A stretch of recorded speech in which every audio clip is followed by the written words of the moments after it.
At Crown Point, we believe in creating a real estate experience for our clients that is second to none. Educating and preparing our clients for what to expect is the best way to ensure we get you started in the right direction. As committed realtors, we are always on the go and always well caffeinated. We decided why not answer your real estate questions over a cup of coffee at some of our favorite spots. This is Coffee with Crown Point. Hello, welcome back to Coffee with Crown Point. I'm Matt Farnham. I'm Gidget Graham, and we're the brokers here at Crown Point Realty. Hey, we wanted to come to you today with a market update. There's a lot of information out there. There's a lot of resources where you can get this information, but it's important to us that the information you're getting is accurate, so we wanted to be that resource for you and just let you know what we're seeing happen in our marketplace right now.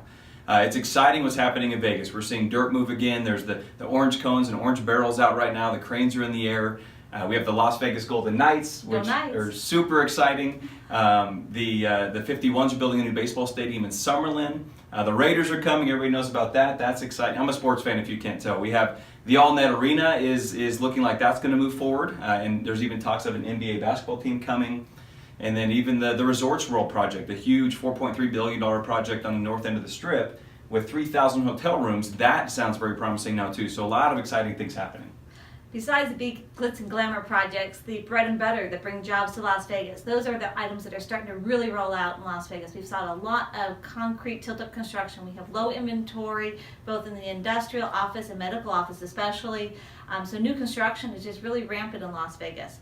Also, we've seen land prices jump to the $1 million an acre price. We're going to start seeing that for residential. That will be the first time we've seen that since about 2006, 2007. So that's going to be interesting to see what that does for housing prices and multifamily projects coming out of the ground with the $1 million an acre price. Yeah. And what are we seeing with jobs and income? We've seen jobs jump up to, we brought in 32,000 new jobs year over year, and we are down to 4.9% unemployment. So Las Vegas is really starting to turn that curve in regards to job growth, but more importantly, what we've seen is a 4.9% personal income growth. That's really important to the housing numbers. Absolutely. It affects affordability directly, which of course can impact home prices. So major factor there. And then another key factor that affects home prices is inventory levels. And that's kind of been the buzz in our market for a while now, is we just have no inventory. In fact, just to give some stats for you, a year ago we had low inventory, but fast forward to today, we actually have 33% less homes on the market today that don't have offers on them. Those are homes that are not pending or contingent. They're just available on the market. 33% less than a year ago. And then also, just last month, we had 9% new listings are down. So, 9% less homes hit the market last month than the same month a year ago. So they're not coming on the market. And we're seeing more homes sell in less than 30 days. So last month, we saw 68% of single-family homes sell in less than 30 days on the market. That's up 12% year over year. And 80% of condos sold in less than 30 days. And that's up 12% year over year. That's up 20% year over year, even bigger. So what's interesting about all this, though, is we're actually seeing the amount of homes selling relatively steady, even though inventory is way down. So when that happens, what does that mean for prices? Well, typically when you have a low supply and high demand, in this situation that we've had this year, you would start to see prices escalate pretty rapidly. However, although we're up just under 14% year over year, second quarter to third quarter, we're up 3%. So we've started to see a stabilizing in sales prices in the Las Vegas Valley, which is contradictory to the supply-demand numbers. Very unusual. There's many factors that might be playing into that. Might be the availability of inventory for buyers. They're holding back, looking to see what they can afford, or holding off during the season. So I think anybody watching this, when you talk about inventory and prices, so where are the homes? Where is the inventory? Well, new construction is part of the aspect. They are delivering 19% more units this year than they did last year, with sales prices up 10% than they were last year at this time. So although 19% increase seems like a pretty good number in regards to new construction, it's still substantially down from the demand, and I think that has to do with the labor shortage. Right now you have a lot of builders who would like to deliver some more units this year. However, there's just not enough workers to deliver those homes.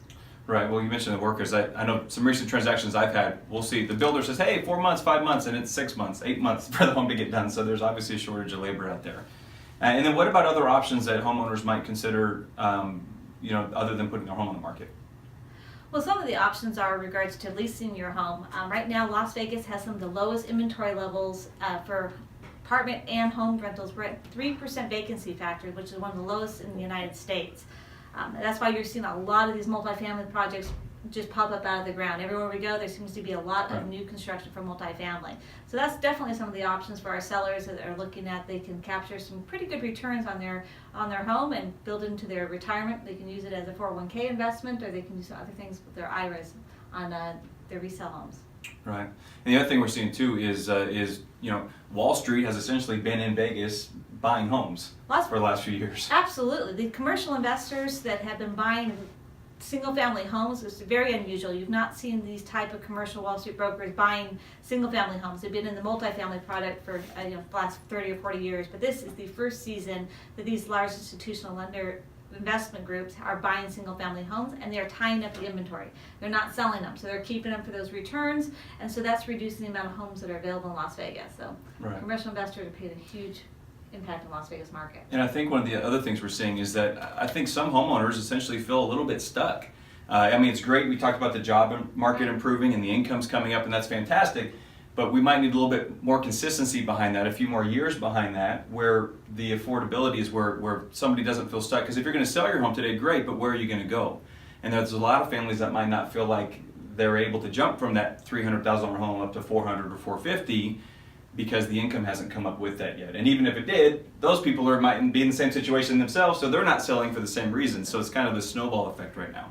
So with everything going on with prices and inventory, what should a home buyer, what do they need to know? Our buyers need a successful game plan, and they really need to get their ducks in a row before they go out looking at homes, and that's why working with an agent that can sit down with the buyer's consultation and go through a real successful plan, step by step, what that's going to look like before you start hitting the market. And that way you're going to be guaranteed the best success on identifying that home that meets your needs and you're not having to settle. If you're out there just throwing mud on the wall to see what sticks, that's not going to be a successful plan. But our agents will sit down with you and put together a real solid game plan to make sure you're set up for success. And don't be discouraged either when we say there's no inventory, it's challenging, it's competitive. We are seeing success every day with our clients. So Absolutely. With a plan in place and a professional, you can absolutely get into a great home. And for home sellers right now, the question isn't, can I sell my home in this market? Absolutely you can sell your home in this market. If there's this few homes on the market, that's a pretty good time to put your home on the market. But it's not, can I sell it? It's how much can I sell it for? And this is the market where you really should be focused on maximizing your home sale. So don't just flippantly get it on the market because you know it'll sell. This is a chance to get with an agent or a brokerage that has a proven track record to really maximize that home sale. With their marketing strategies and their systems and processes, just do your due diligence and make sure you position yourself to get as much out of your home as you can in this market. Absolutely. This is one of your biggest investments, so you want to maximize that return. So thank you for joining us with Coffee with Crown Point, and join us next week for our next session. Do you have a question that you'd like to have answered? Feel free to submit a comment below, send us a message, or give us a call, and we will feature it in an upcoming episode.